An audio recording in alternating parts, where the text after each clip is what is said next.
There is a silent lie that many people believe, that if God chooses someone, that person will live an easy life, protected, smooth, and free from pain. But what if it's exactly the opposite? What if suffering is not a sign of abandonment, but of calling? Maybe you're here because you've quietly asked yourself, why is it always harder for me? If that question echoes inside you, this video did not reach you by accident. Throughout this content, you will understand why God's chosen face life trials that few could endure, why God's purpose is almost always born through pain, and how this process, although cruel at first glance, is directly connected to your life purpose. What feels like confusion today may actually be a spiritual awakening unfolding right before your eyes. Before we continue, make a deal with me. Comment below if a difficult season of your life marked you deeply. I truly read them. Leave a like to strengthen this message and subscribe to the channel, because what you're about to hear today may completely change the way you see your pain and yourself. For a long time, people have sold the idea that the chosen live comfortable lives, almost free from life trials. But in practice, those who carry a life purpose usually feel the weight long before the reward. That's where the disturbing question is born, the one that pokes, unsettles, and keeps you awake at night. If God loves His chosen so much, why does the pain seem constant? The answer is simple, though not easy. It's not abandonment, it's preparation. God doesn't work on the surface. He works in the depths. An experienced mentor understands this. Suffering is not punishment, it's language. When God's purpose is great, the process is never shallow. The fire that scares you doesn't come to destroy, it comes to reveal, just as gold only shows its value after intense heat. The chosen go through life trials because they must develop inner structure, emotional maturity, and a real spiritual awakening. Without that, destiny cannot be sustained. Maybe as you hear this, something clicks inside you. The losses, the delays, the silent pain. Everything starts to take on new meaning. God doesn't make mistakes in the measure, nor does He exaggerate the pain. Every test has the right address, and when that realization sinks in, another unsettling question arises. Why does suffering almost always come hand in hand with loneliness? At some point along the journey, the chosen notice something strange. People start leaving without explanation, conversations stop flowing, and the feeling of not belonging grows stronger. This isn't drama or arrogance, it's process. When God's purpose begins to awaken, certain environments stop making sense.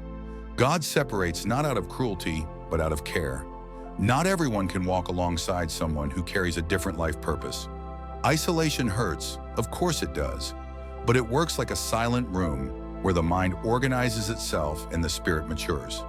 It's in this distance that many of God's chosen begin to hear their own conscience more clearly, reflect on past decisions, and face wounds that were once drowned out by external noise. A simple example. It's like when someone truly needs to study. The phone disappears, the door closes, silence takes over. Growth demands focus. And although it seems contradictory, this loneliness is not rejection, it's refinement. God uses isolation to strengthen identity, sharpen discernment, and prepare the chosen for even greater life trials. When this understanding begins to settle in, something shifts internally. But then another unsettling question arises.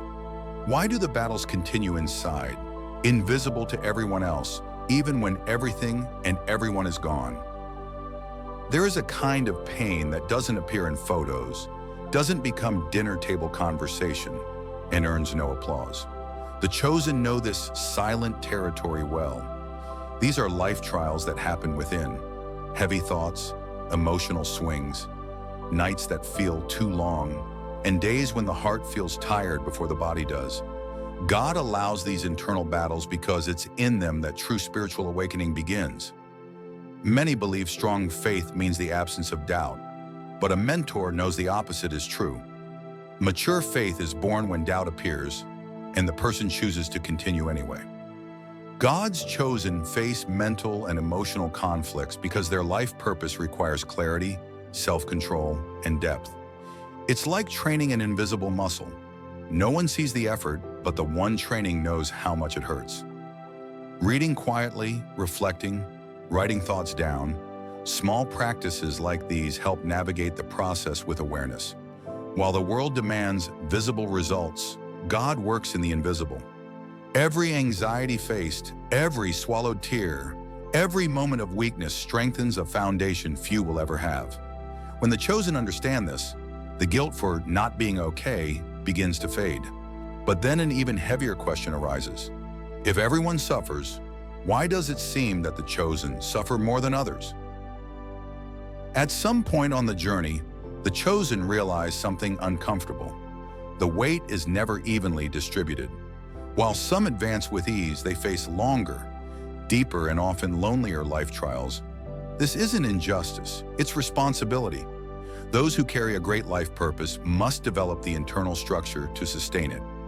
God doesn't deliver high destinies to those who still break on the inside. An experienced mentor often says that calling always comes with preparation. The greater God's purpose, the higher the level of maturity required. It's like handing an airplane to someone who's never trained to fly. It wouldn't be love, it would be recklessness. God's chosen go through emotional tests, falls, and frustrations to learn self-control, humility, and discernment. A practical example? People with great responsibility learn early how to say no, step away from chaos, and prioritize what truly matters. When the chosen grasp this logic, rebellion gives way to awareness. Pain becomes a tool, not a sentence. Every obstacle shapes character, sharpens vision, and strengthens the spirit. Yet even with this understanding, there's a phase almost everyone fears. The one where it feels like God goes completely silent, and that's where many almost give up. Few experiences are as unsettling as praying, waiting, and hearing no answer at all. For the chosen, this season feels even more intense. God's silence comes without warning or explanation. It simply happens. And in that apparent emptiness, deep doubts arise about life purpose, personal worth, and even faith itself. But a mentor knows silence is not absence, it's strategy. It's precisely when everything seems still that God is working most deeply within the chosen. Without external signs or easy confirmations, trust must be built from the inside out. God's chosen learn in this phase not to depend on feelings, but on conviction. A practical example is continuing to do what's right without motivation, maintaining healthy habits, avoiding toxic environments, setting aside moments for reflection. Small actions sustain great crossings. Many give up exactly here, not realizing that silence precedes profound change. God uses this season to align the heart, adjust intentions, and strengthen spiritual awakening. When the chosen cross this desert, something begins to shift quietly, but permanently. And then comes the great turning point. What happens to those who endure the process until the end? The truth is, no pain endured with purpose goes unnoticed. When the chosen withstand life trials without abandoning their life purpose, something deep solidifies within them. It's not loud or immediate. It's a quiet strength, a clarity that emerges effortlessly, like finally seeing the path in low light.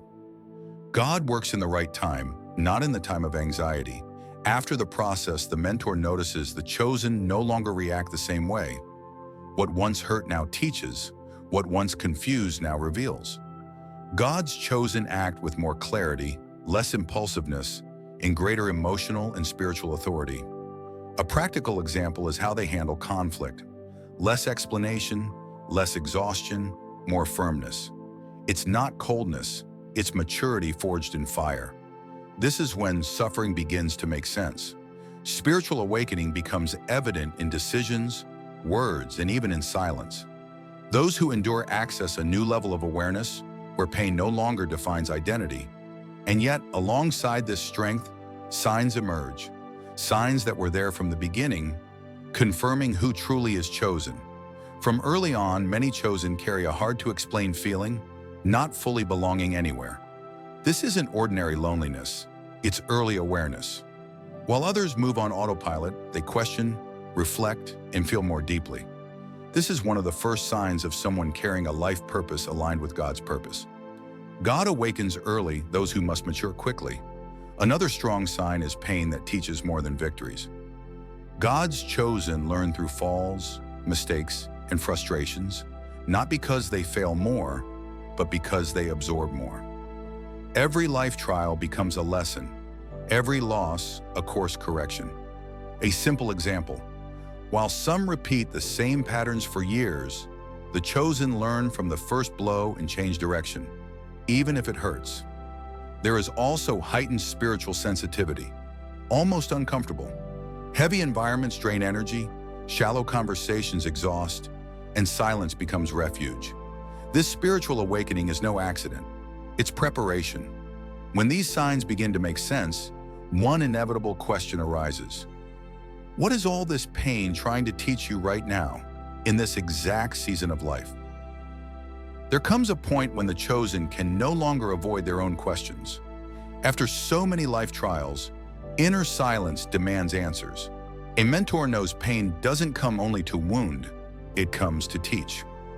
When God allows certain processes, He invites the chosen to look inward and see beyond the surface.